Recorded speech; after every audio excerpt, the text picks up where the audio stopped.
Hello viewers, আসসালামু আলাইকুম। আরিফার recipe রাজ্যে আপনাদের স্বাগতম। আজ আমি হাজির হয়েছি আম কাতলার এক মজার রেসিপি নিয়ে। তো এই রেসিপিটি তৈরি করার জন্য আমি প্রথমেই নিয়ে নিয়েছি ৩ পিস পরিমাণ কাতলা মাছ। প্রথমেই আমি লবণ, হলুদ ও মরিচের গুঁড়া দিয়ে ভালোমতো মাখিয়ে নেব। এটাকে মেখে ১০ মিনিটের জন্য রেস্টে রেখে দেব।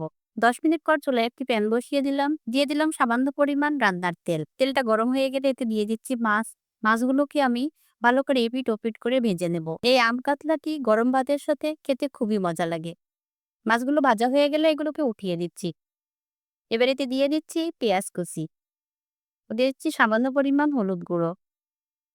ভালো করে নাড়াচাড়া করে দিয়ে এতে দিয়ে দিচ্ছি আদা বাটা, রসুন বাটা, হলুদ গুঁড়ো, মরিচ গুঁড়ো ও জিরিয়ার গুঁড়ো। সবগুলো উপকরণ এবার আমি ভালো মতো নাড়াচাড়া করে দিচ্ছি। দিয়ে দিচ্ছি সামান্য পরিমাণ পানি।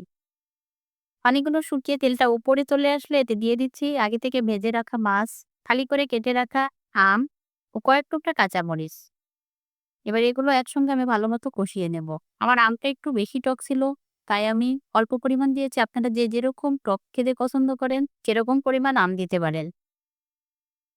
আম কাতলার এই রেসিপিটি তৈরি করার জন্য খুব বেশি সময় লাগে না। ভালোমতো নাড়াচাড়া করে এটাকে কষিয়ে নিব। কষানো হয়ে গেলে এতে দিয়ে দিলাম ১ কাপ পরিমাণ পানি। পানিতে নাড়াচাড়া করে এটাকে ঢাকনা দিয়ে ঢেকে দিলাম। মিডিয়াম আঁচে এটাকে রান্না করে নেব। তো হয়ে গেল আমার আম কাতলার রেসিপি। তো আশা করছি আমার আম কাতলার এই রেসিপিটি আপনাদের সবার ভালো লেগেছে। ও এরকম নিত্য নতুন ভিডিও পেতে আমার চ্যানেলটিকে সাবস্ক্রাইব করে রাখতে ভুলবেন না। সবাই ভালো থাকবেন, সুস্থ থাকবেন। আল্লাহ হাফেজ।